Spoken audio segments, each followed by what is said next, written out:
Good evening. Welcome and thank you for joining us on this very sacred occasion. This beautiful Astral Ascension ceremony was written by Swami Kriyananda. Let us begin with a prayer. Heavenly Father, Divine Mother, friend, beloved God, Jesus Christ, Babaji Krishna, Lahiri Mahashaya, Swami Sri Yukteswar, beloved Guru, Paramahansa Yogananda, saints of all religions, humbly and gratefully we bow to you all. Lift us from darkness, from delusion and uncertainty, into the clear light of thy presence. Ignite our earthliness with the flame of infinity. Inflame our hearts with thy love. Inflame our souls with thy joy. Om. Peace. Amen.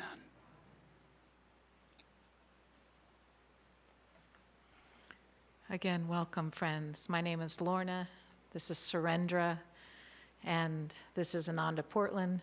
For those of you online, we're here to celebrate, to honor our dear friend, Ken Dhiren. Please forgive us, those of you who know him as Ken, when we refer to him as Dhiren, and vice versa. He was dear to us all, and those of us here at Ananda think of him as Dhiren, and his birth name was Ken. And tonight we have an opportunity to give him our love and our friendship in a symbolic way, and also together as a spiritual family. So it's important to come together at these times to feel our divine friends all around us, our Guru Bhais. Here at Ananda we say Guru Bhais, meaning we all look to the same Guru, to the same teaching. We share the same aspiration, and that's a deep, deep bond. I know many people online, and perhaps maybe watching this recording at a later date, that know Ken, that are related to him and knew him growing up and aren't able to be here with us in Portland tonight. But we welcome you as part of our family through Ken, through our friend Dhiren. We're going to start first now with a chant. Our friend Karen will lead us in a chant. Rise, O my soul, in freedom.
Soul in freedom, nothing to fear anymore.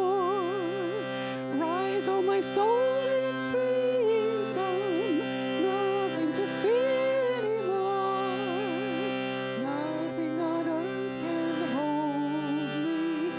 Rise, oh my soul in freedom, nothing on earth can hold me. Rise, oh my soul in freedom.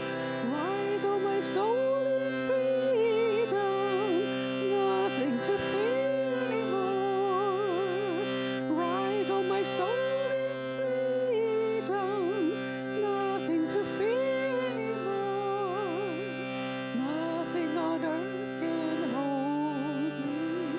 Rise, oh my soul in freedom, nothing on earth can hold me. Rise, oh my soul in freedom. Rise, oh my soul in freedom, nothing to fear anymore. Rise, oh my soul in freedom, nothing to fear anymore. Rise, oh my soul in freedom, nothing to fear anymore. Rise, oh my soul in freedom, nothing to fear anymore. Nothing on earth can hold me. Rise, oh my soul in freedom, nothing on earth can hold me. Rise, oh my soul in freedom. Rise, oh my soul in freedom, nothing to fear anymore. Rise, oh my soul in freedom, nothing to fear anymore. Rise, oh my soul in freedom, nothing to fear anymore. Rise, oh my soul in freedom, nothing to fear anymore. Rise, oh my soul in freedom. Rise, oh my soul in freedom. Rise, oh my soul in freedom.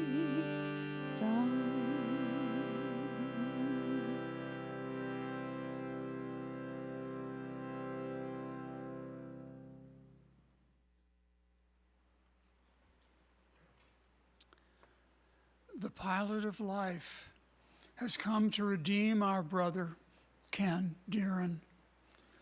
We know that the Redeemer is his friend, come to fetch him away from the land of broken dreams to the highland of life.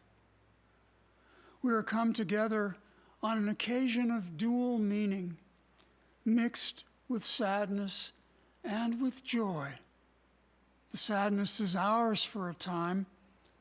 The joy is his, whose spirit is now risen. And the words of the psalmist in the 23rd Psalm are those of Ken Dhiren now. For he is in the bosom of the Lord and can truly say, "The Lord is my shepherd, I shall not want. He maketh me to lie down in green pastures. He leadeth me beside the still waters. He restoreth my soul. He leadeth me in the paths of righteousness for his name's sake. Yea, though I walk through the valley of the shadow of death, I will fear no evil, for thou art with me. Thy rod and thy staff, they comfort me. Thou preparest a table before me in the presence of mine enemies. Thou anointest my head with oil. My cup runneth over. Surely goodness and mercy shall follow me all the days of my life, and I will dwell in the house of the Lord forever."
Devotees may come, devotees may go.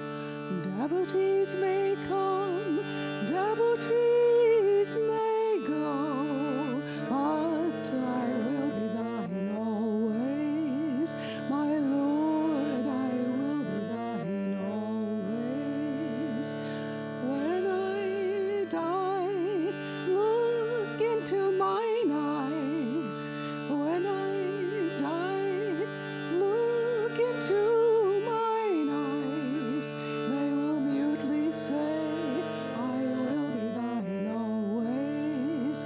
My Lord, I will be thine always. I may go far, far than the stars. I may go far, farther than the stars, but I will be thine always. My Lord, I will be thine always. Devotees may come, devotees may go. Devotees may come, devotees may go. But I will be thine always. My Lord, I will be thine always. When I die, look into mine eyes. When I die, look into mine eyes. They will mutely say, I will be thine always. My Lord, I will be thine always. I may go far, farther than the stars. I may go far, farther than the stars, but I will be thine always. My Lord, I will be thine always. Devotees may come, devotees may go. Devotees may come, devotees may go. But I will be thine always. My Lord, I will be thine always. I may go far, farther than the stars. I may go far, farther than the stars, but I will be thine always. My Lord, I will be thine always. When I die, look into mine eyes. When I die, look into mine eyes. They will mutely say, I will be thine always. My Lord, I will be thine always. My Lord, I will be thine always. My Lord, I will be thine always.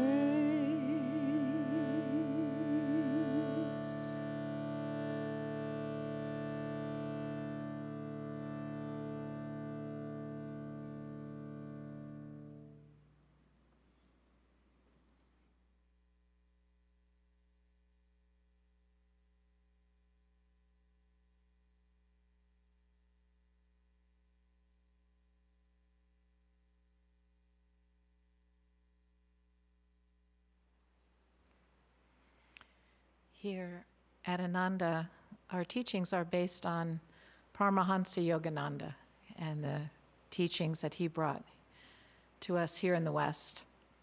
This reading is from Whispers from Eternity, his book of prayer demands and poems. Thine astral airplane of earthly parting came to take my soul away. I wondered through what strange skies I was to soar, and to what lands I was to travel. I asked the mystic pilot of cosmic law whither I was going, The silent one answered soundlessly, I am the pilot of life, mistakenly called the terrible death by ignorant earthfolk.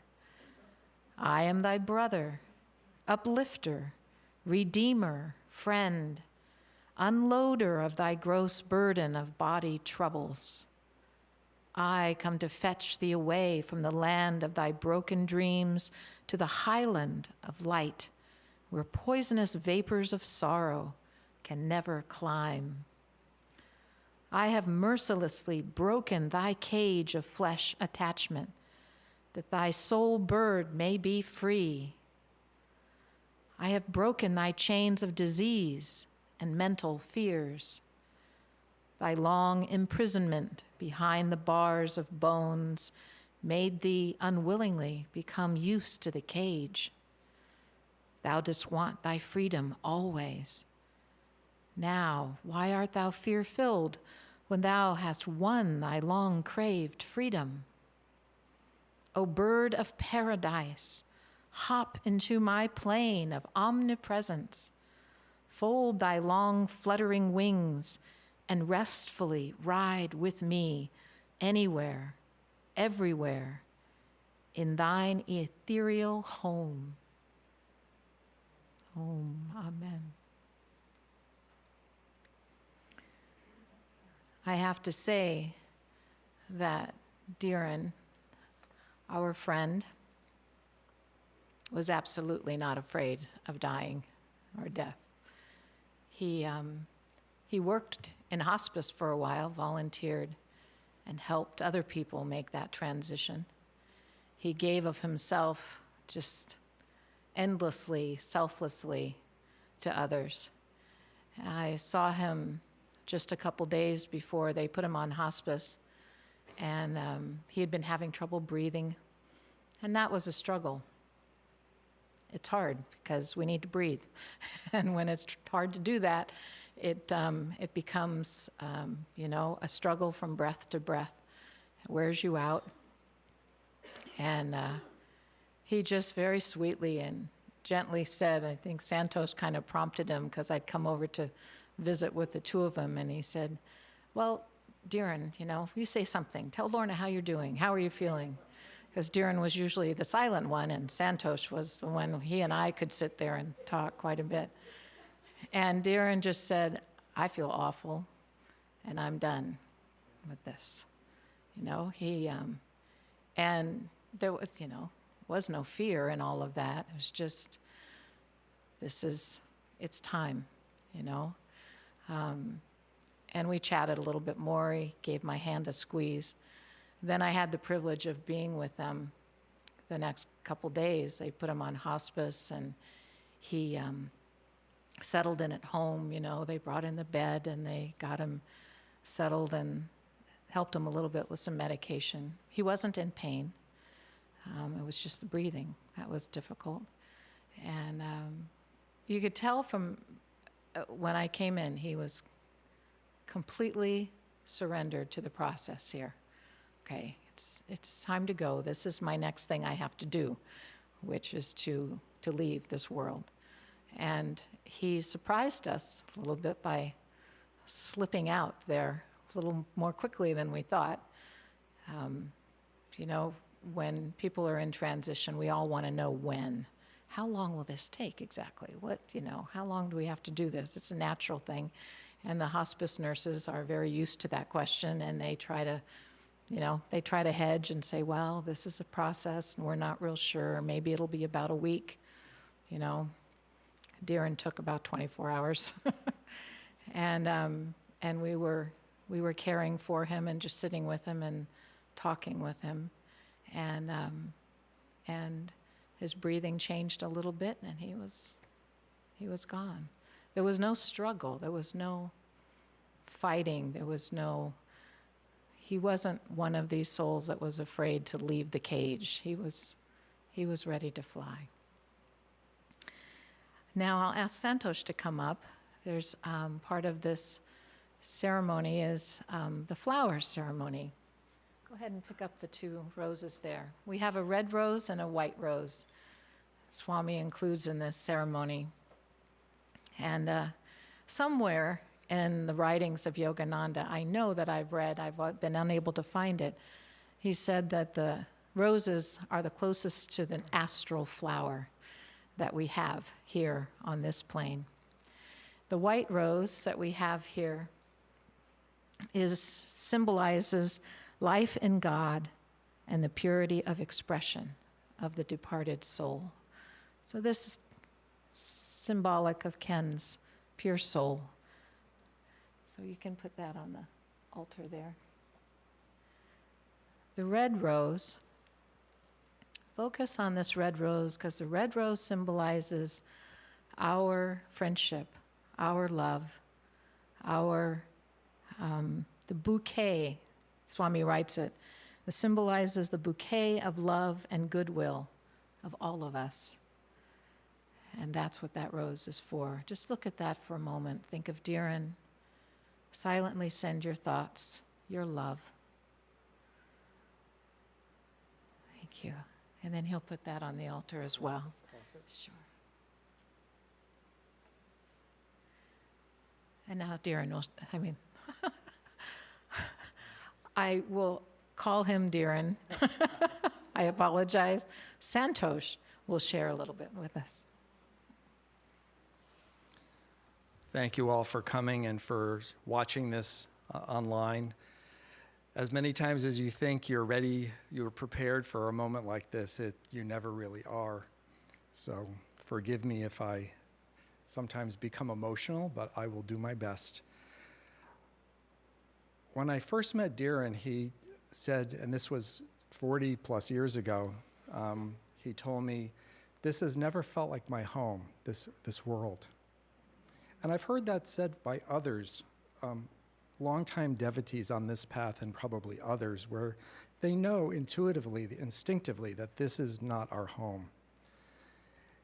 And God gave him the genetics to be an alcoholic, as it did his father and mother and brother, which ended up taking all of their lives.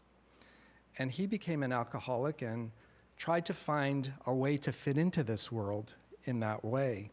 And he would tell me sometimes, "You should have seen me when I drank. I was outgoing and I was the life of the party, and it let me feel like I belonged." And yet God told him, this isn't the way to find home in this world. And he heard that. Of all of his family, he's the only one that I know of and that he knew of that found that answer. So he started looking into himself and into spirituality and said, there must be a better way. And when we met 5 years later, I was on that path too, of questioning and looking and self-discovery and coming to terms with who I am and who he was also. And that picture, the big picture, is us at that beginning of me at 25 and him at 34 in 1980. And together, our first date, if you want to call it that, we met because we went to a discussion group about relationships. The topic was relationships, and across the room he said, "I just want to find somebody that I can really love, one person, not to run around or anything. I'm looking for that." And it was music to my ears. And I crossed the room and afterwards and said, "Come on over, we're having a party." And we spent the whole party in my room talking about spirituality, Wayne Dyer. Your Erroneous Zones had just been written a few years before that. We spent all that whole time away from the party. I was a terrible host because I was one of the hosts. And within a couple of weeks, we were living together. We were together. We knew this was it. This was it. And we found a mate that would help us find our way home for each of us. So as Dhiren expanded into his own consciousness, he decided he wanted to help others. And he went to school and became a drug and alcohol counselor and entered the field. He had been a machinist.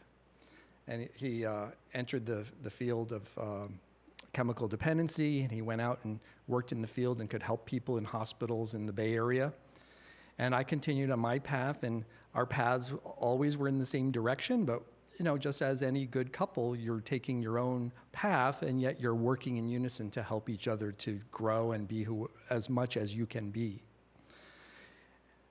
And in the early 90s, his oldest daughter, Lisa, called and said, "I'm having a baby."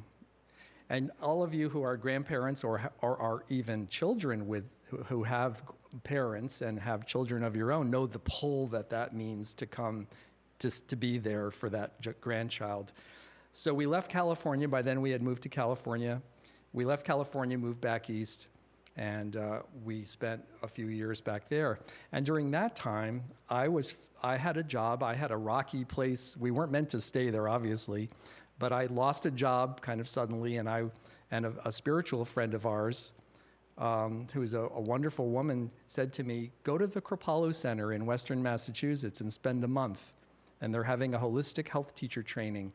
And I don't know if any of you know about the Kripalu Center, but it was an ashram in the early mid-90s in the Berkshires in a beautiful setting. And great souls teaching there, and based on Eastern, but we know it's not Eastern. It's Sanatam Dharma. It's the truth of all real religions. So I got to spend a month there, and it was a residential program. He came to visit me, and he heard the chanting, and I had been studying the philosophy. Every day we'd have a different component of yoga, of not just hatha yoga but the principles of yoga, of self-realization. And he came, and we both were like, "Wow, this is it." So after the second grandchild, we moved back. We said, we really need to be back in California. And we went back to California, to the same place we had been living, which was Palo Alto, and discovered Ananda. And it had been there before, but we had never seen it because we weren't ready. We had to go back to the East Coast to open ourselves to these teachings. Funny how God works. So at that point, we found Ananda. We moved into the Palo Alto community. And we started to really understand what home means, that it's in community, that Yogananda, we call Master, Swami Kriyananda, developing communities based on what they call simple living and high thinking is where we will find our highest potential and attain that together, struggling, working, grieving, laughing, all of those things, whether you're living in the community or you're part of that, you're feeling that and learning that and growing and finding your home here on earth. So Dhiren, as you all know, was a quiet guy, but he found ways to get involved. He had been an artist before. He was continuing to do art. He was doing flowers. So he was able to put his talents into practice as in a devotional way. And he started doing beautiful flower arrangements in Palo Alto, and his painting became kind of increasingly spiritually guided, and focused. And we got deeper and deeper into Ananda, and I started teaching at Ananda, and before you know it, we went to India, and there's a picture of us there in 2006 or 5, I think. And we were really learning the way to live in God through being a part of Ananda, which is what our souls really, really wanted. And we were helping each other to do this, and it was just the best. So Dhiren, he's a quiet man. So he made, if he couldn't find heaven on earth, he wanted to beautify the world, and create it. And he did that through this art, through the inspiration that flowed through him, through his art, to share with the world, through his beautiful flower arrangements, through so many messages I've gotten from people in the last couple of days, people he worked with, a lot of Ananda folks, but also people he worked with, people he did art with. Things are getting posted on various Facebook pages, and invariably, how sweet, kind, a listener. He was there for me. He helped me come out of a very dark time because he encouraged me in this quiet way. He helped me to find my home. And what more could we ask for than that in this world? So I'm so honored to have been his partner and husband for so many years. And as Lorna described his leaving, you know, it was never one for a lot of attention. And he left exactly as he lived. And quietly, without fanfare, like walking gently into that light. So I will always treasure our relationship, our partnership, what we did for each other. And I thank you so much all for coming and for all your wonderful messages. And I'm so grateful for Ananda for being part of this organization, because it has lifted me and held me at my darkest time. And that's what heaven on earth is. That is our place in this world. That Dhiren found it. He found comfort in this world and accepted, you know, what God gave him. So that is the lesson. It's a victorious life that he had. And even during the cancer, you know, the struggles and things, giving up modesty, giving up these attachments that he was carrying of, you know, write down it. And he would say, you know, I used to be the most modest person and, you know, and shy and not wanting to be, you know, and he just had to surrender that all. And we get the lessons that we need through however God chooses to teach us. And he victoriously surrendered into life and into death. And it was a beautiful thing to experience and to be with him and to help care for him. Such an honor, so much grace. So thank you.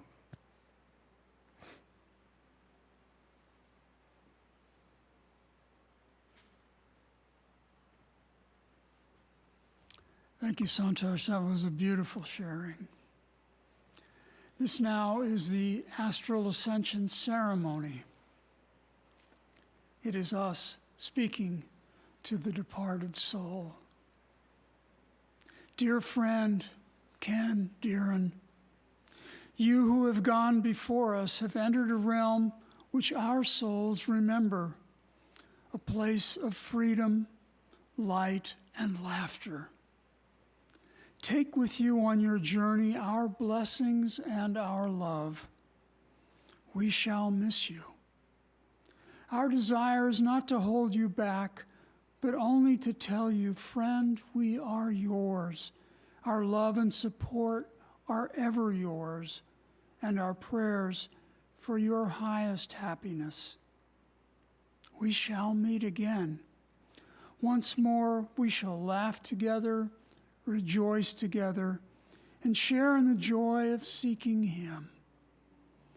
Claim your soul's freedom. Bless all who ever harmed you or ever wished you harm. Give them your love and your prayer for their freedom in God. Friend, cast from your heart all outward attachments. Realize that earthly goals, however shining, are but dreams. God is the one and only reality. Burn your earthly desires in the fire of wisdom. Burn earthly limitations in the blaze of inner freedom. Burn earthly disappointments in the flames of spreading peace. Burn earthly joys in the bonfire of divine bliss. See your physical form as a discarded garment. Clothed you are now in garments of radiant light. O free soul, see your past actions as scenes in a vast, unfolding tapestry. Feast not your gaze wistfully on episodes already finished, but look ahead. New adventures await you, fresh, joyous victories as you advance toward perfect freedom. And what of us, friend, who love you and would be remembered by you. Behold us as threads of light in the tapestry of your life, threads which, through the magnet of soul friendship, will appear ever and again, woven with increasing beauty as our hearts expand together in God's love. Divine Mother, receive this thy child. Purify him in thy perfect light and love. Grant him eternal freedom in thee. Om. Amen. And I will invite all of us now to meditate briefly on the soul of Ken Dhiren.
Now's the opportunity, if you'd like, to come up and share any thoughts that you have. If you'd like, I know it's can be a little daunting to step up to the microphone, but we're all just family here. And if you have any shared, any thoughts that you would like to share, please, now is the time that you're welcome to do that. Kathy, welcome. You can stay down on the floor if you'd like. Okay, Michelle will help me with this. I just need you to speak into that. Oh, okay. Otherwise, I won't hear you. Okay, yes. First of all, I guess I should say I never once had any interaction, no matter how brief, with Dhiren without feeling completely supported and uplifted. Our interactions were brief, but he had a profound effect on me nevertheless. And I wanted to share a little bit about his art because it meant so much to me. First of all, I bought this painting a few years ago. I saw it in the church and actually cried when I saw it because what a beautiful depiction of how we trust that we are walking toward the light. It is an upward climb, but there is light in the darkness. And not only the main radiant light, but you can see little lights around. So there's the big light that draws us and the little lights along the way. And I just thought that was so beautiful. So I've had that in my house, and I just love it. And then he had the year in the Bay Area getting treatment and came back. And I saw this picture in the temple and bought it. And this one, it just hit me so hard. Oh my God. I thought this is Dhiren's path now. And this is my path and everybody's path. Because here it is, someone told me that people had called it leap of faith. So it's the invitation to step out of the secure but enclosing and limiting walls of this life through the window into the light, but you don't know where your feet are going to land, really. It is truly a leap of faith. He's going into the light, and you have to just step out and know that you will be guided and the light will be there. So I have this one in my living room, and I just feel so sustained looking at it every day. And I'm so grateful to Dhiren for his art, and it has really blessed my life. Now we have to put it back together.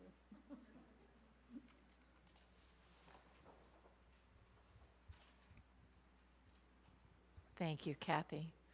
Would anybody else like to come and share a bit? It's okay.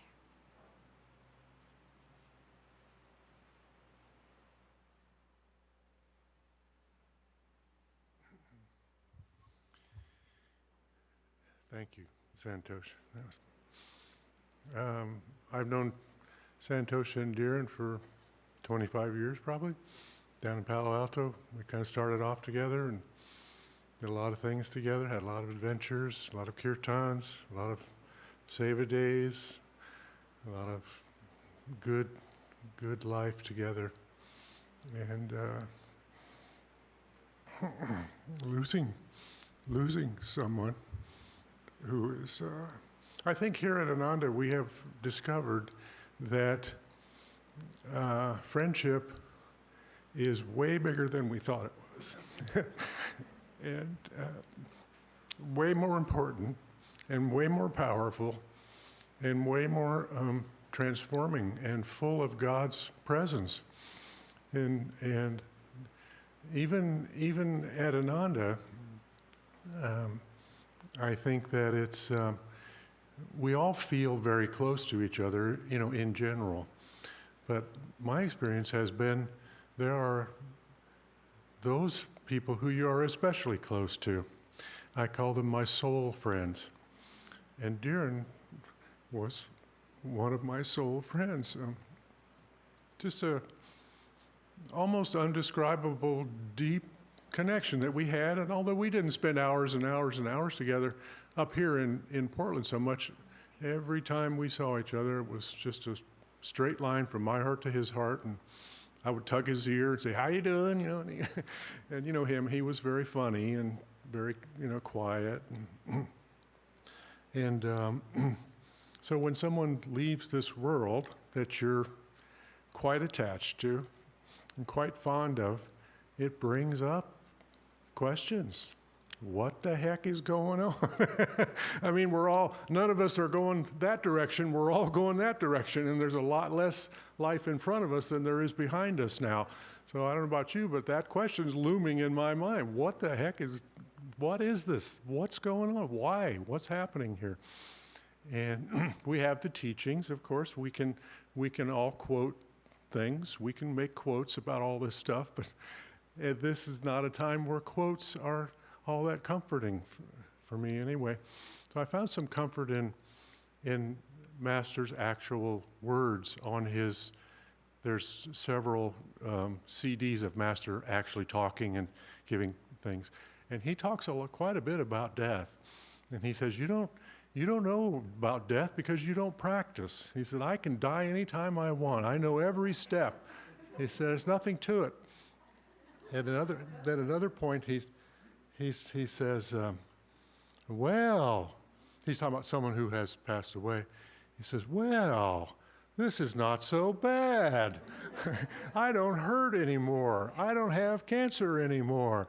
I am light. I can fly all around the universe just by closing my eyes. So, and you know, others, many stories. And so I think that's what's happening for Dhiren now, and I think so. I think we all think so. And he was just a lovely man, and Santosh was a perfect partner for him, and they were very inspiring. I mean, they had some real adventures at Ananda over the years.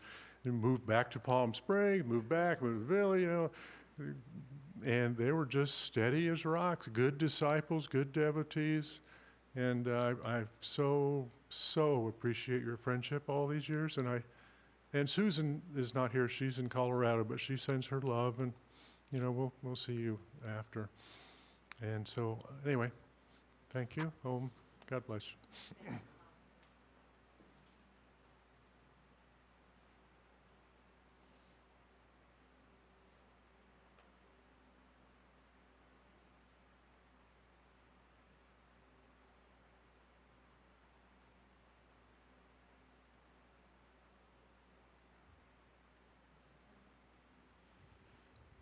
Come on up, Elizabeth.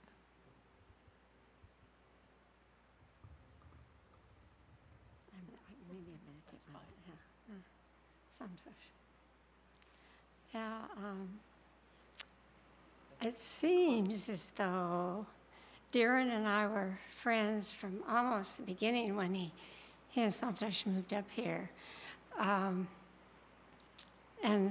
I have two really strong memories.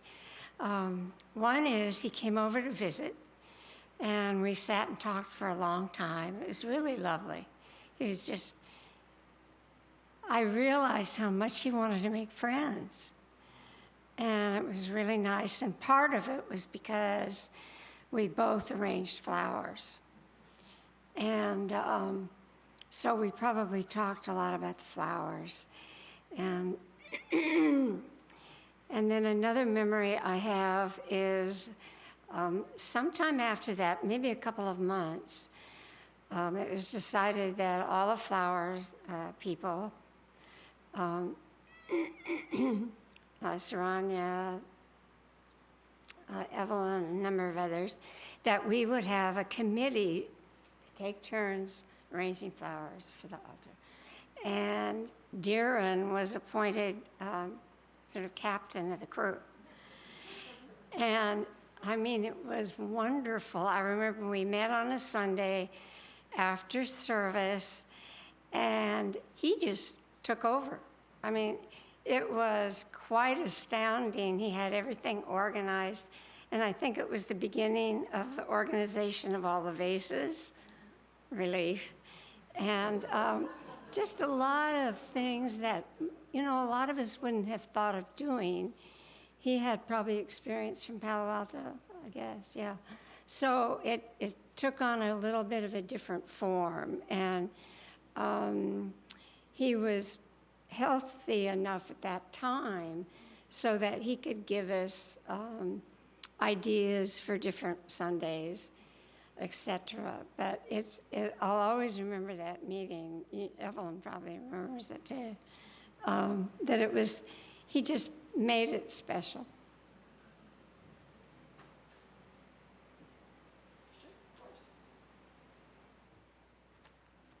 I just wanted to add one thing, and that's these arrangements were done by Dhiren. These two, Lorna asked him a few months ago if he could come up with, may I say it? Come up with some artificial arrangements, one for each season, spring, summer, winter, fall. In the event that somebody couldn't come in with fresh flowers some particular week, we would have a pre-made arrangement that was beautiful. And he wasn't feeling great, you know, doing these, but in the last few months, we went out and bought all these supplies, and he put these together with such love. You know, he was so excited to be able to do this, and really, it's something he could do, and I would be there to help him, and he was using a walker and, you know, all that. But this one is summer, and this one is spring, and out in the foyer, when you first walk in, is autumn.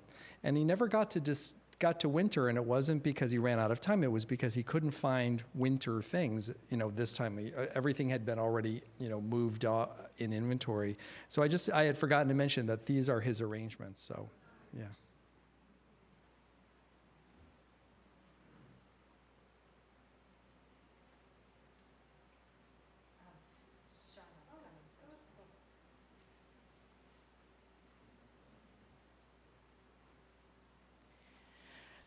I too knew Ken and Bob from Palo Alto. And Tom said it so beautifully when I found out they were coming here and they arrived, and it was just instant reconnection at that soul level. It's just so special the way we at Ananda can move around and reconnect like that. It's really just wonderful. And I had the joy of working with Dhiren when he first started doing the altars here and all that sort of stuff, and it was really wonderful. But I'd like to share just a little personal moment that I had with him that just kind of characterizes Dhiren for me. He was visiting me in my apartment, and I had this cloth throw thing on my sofa. And I had made some green pillows that tied in with it. And I had made some teal pillows that tied in with it. And then I had a couple of little purple pillows that were still pinned. They hadn't been quite finished. And he picked up one of the purple pillows, and he said, what is this? You know, everything else looks so finished. What is this? And I said, well, I just wanted to bring out the purple in the fabric. And he looked at me and he said, you're so gay.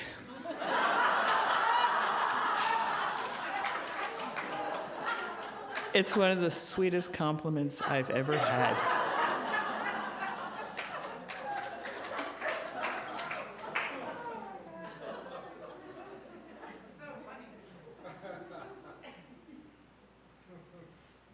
So I first met Santosh and Dhiren at their place, the place that you had before in the community. And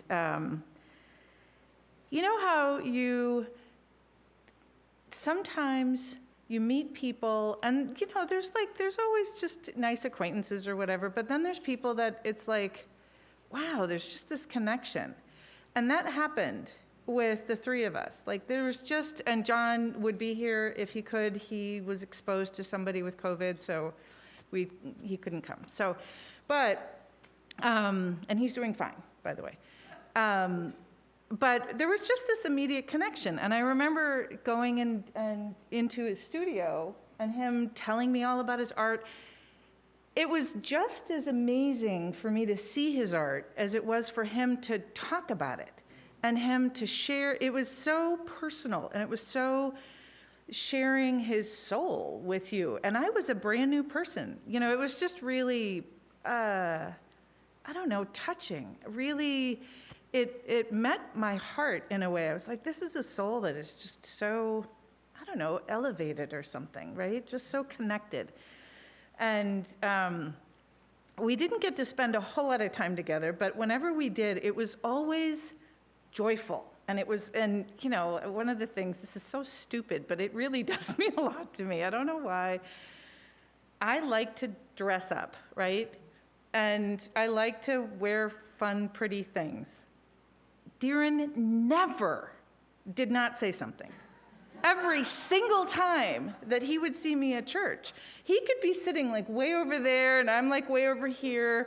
And he always, Prasamma or Sandy, oh my God, you look amazing. Or I love those colors, great outfit. And it didn't matter what space I was in, because he was appreciating something that he enjoyed, it lifted me.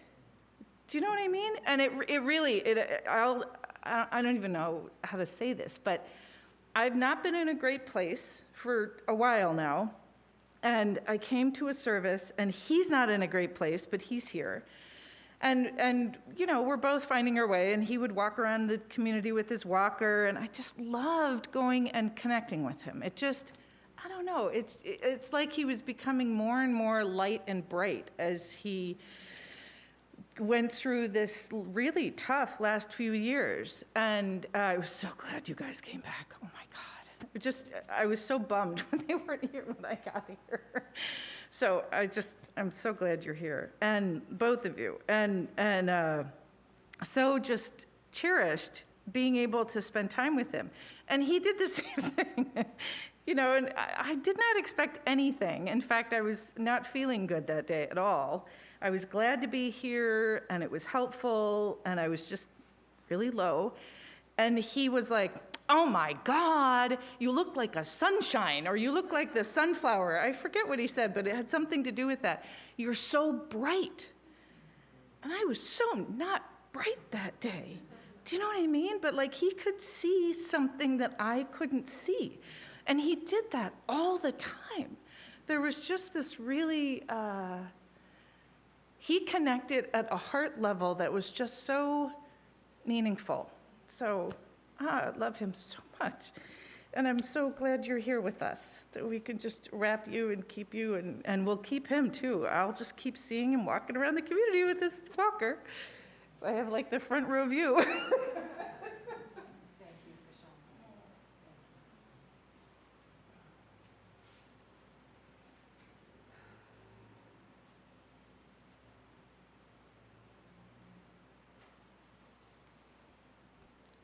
there's anyone else that's feeling shy, you're welcome to come. I did want to share one comment that Rose made to me. She's not able to be here tonight. She told me, something about Dhiren. There was no, she said, when I talked to him, there was no need for any pretense. There was no need for any self-concern. She said, I just always could just be me, when I was with him. And I think Pashama's and all of our experience was when we were being me with Dhiren, it was a high me. it was a better me, and he brought that out in all of us. Thank you all for sharing. Thank you those online as well. I know that you have thoughts and experiences and that you'd like to share as well. We feel the energy together here. Now is an opportunity that we have to come up to the altar and share the rose petals. For those of Ananda, we know roses and rose petals are just very special and meaningful in so many ways for us in many of our ceremonies and our times together. And again, they represent that love and devotion. So over here, we have a couple baskets. We got 2 big bags, so you can be generous if you want. We have rose petals. You can come up and see the pictures and scatter your rose petals and say your personal prayer to Ken, to Dhiren. Karen will be sharing a chant with us while we do that. And Santosh is going to come up and be over here, so you can greet him as well if you'd like. We're going to go this way around by the altar. And again, as he said, these arrangements, these 2 arrangements here are from Dhiren. Some of you don't know the other family member that they had, Oliver the cat. He's over here in this picture. And Dhiren, by the way, helped choose the pictures that he wanted on the altar. They talked about this before he left. So he picked out the pictures that he wanted up here, and he said, definitely the one with Oliver needs to be up here, front and center, as part of our family. So enjoy those.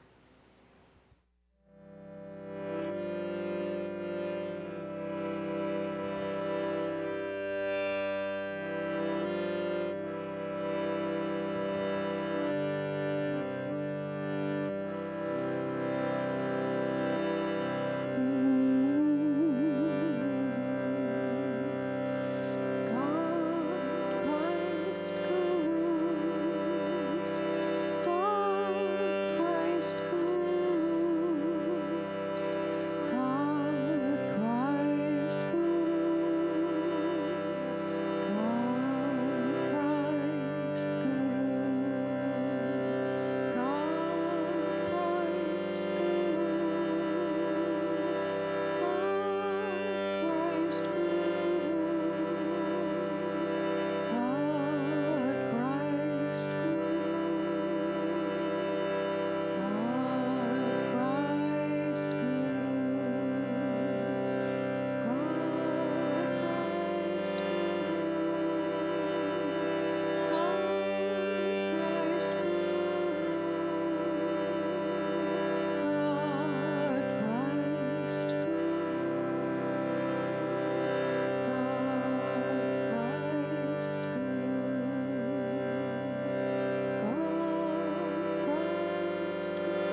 God,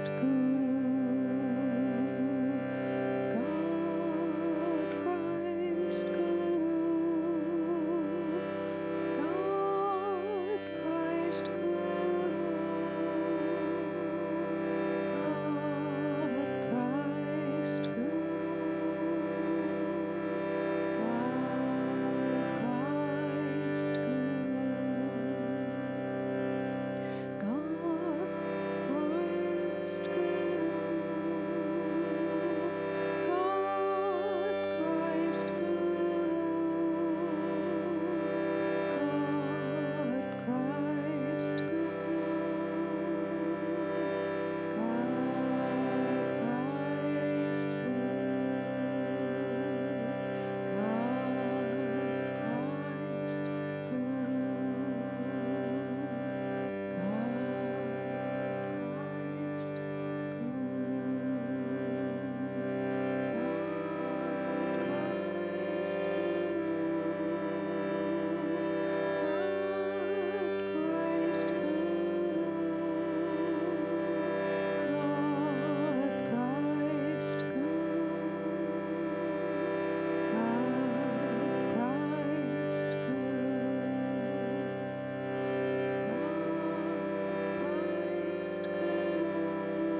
Did you zoom in on the altar there, Joanne, for those at home?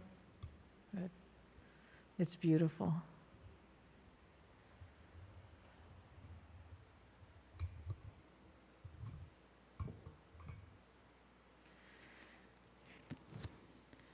This again is a poem from Yogananda's Whispers from Eternity. Thy cosmic life and I are one. Thou art the ocean and I am the wave. We are one. Thou art the flame and I am the spark. We are one. Join me if you want to. Thou art the flower and I am the fragrance. We are one. Thou art the father and I am the child. We are one. Thou art the beloved and I am the lover. We are one. Thou art the lover and I am the beloved. We are one. Thou art the song and I am the music. We are one. Thou art the spirit and I am all nature. We are one. Thou art my friend and I am thy friend. We are one. Thou art the master and I am thy servant. We are one. Thou art my mother, I am thy son. We are one. Thou art my master, I am thy disciple. We are one. Thou art the ocean, and I am the drop. We are one. Thou art all laughter, and I am a smile. We are one. Thou art the light, and I am the atom. We are one. Thou art consciousness, and I am the thought. We are one. Thou art eternal power, and I am strength. We are one. Thy peace and I are one. Thy joy and I are one. Thy wisdom and I are one. Thy love and I are one. That is why thou and I are one. Thou and I were one, and thou and I will be one evermore. Om. Amen. We have one more chant that Karen's going to play for us. This, Santosh says, was Dhiren's favorite chant.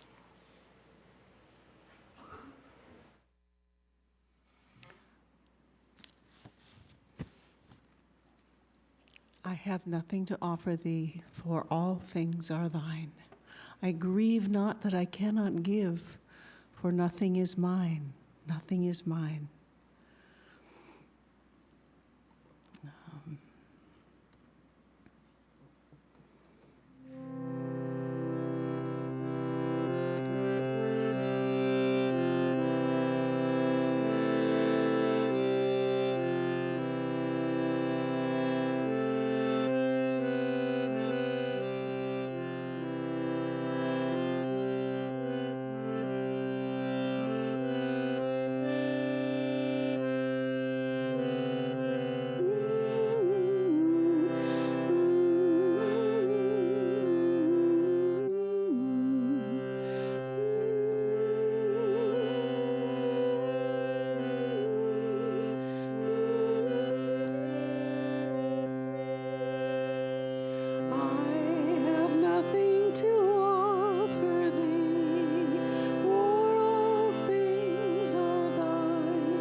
limbs, my life, my thoughts, and my speech. For they are thine, for they are thine. I have nothing to offer thee, for all things are thine. I grieve not that I cannot give, for nothing is mine, nothing is mine. Here I lay at thy feet, O Lord, my limbs, my life, my thoughts, and my speech. For they are thine, for they are thine, for they are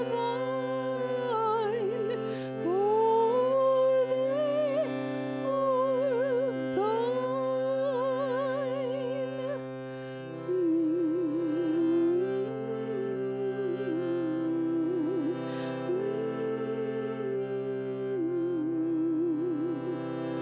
for I grieve not that I cannot give, for nothing is mine, nothing is mine. Here I lay at thy feet, O Lord, my limbs, my life, my thoughts, and my speech.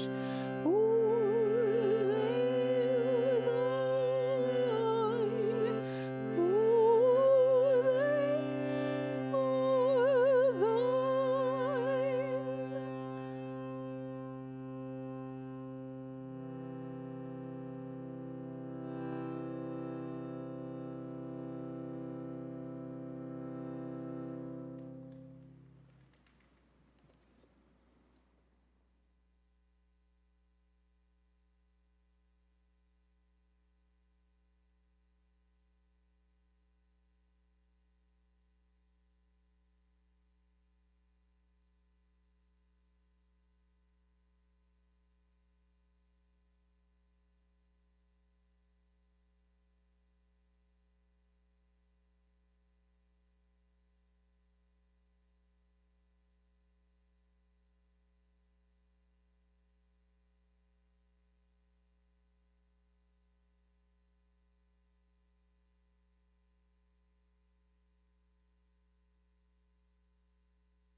Let's stand together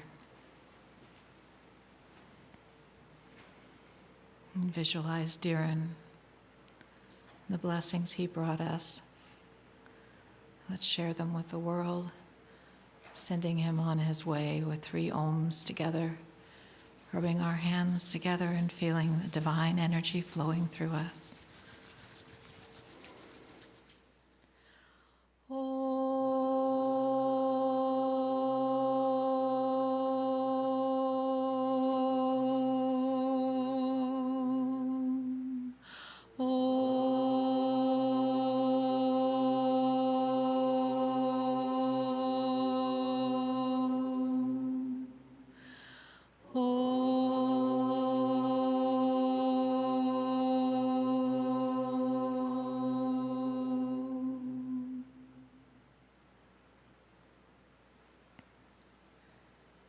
Divine Mother, thank you for this friendship with Ken, with Dhiren.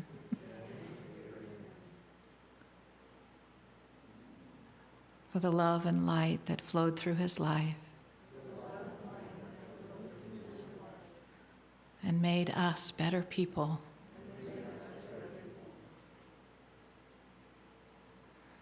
Help us to carry that light forward and share it with all as he did. And may our love go with him into that infinite light until we see him once more.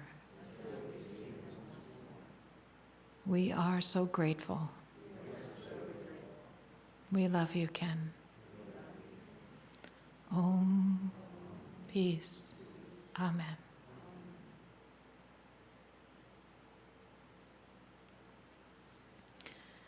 Thank you all for coming and being with us tonight. For those of you online as well, for sharing in this occasion, for supporting Santosh, and being a member of this amazing, wonderful family that we have. Good night.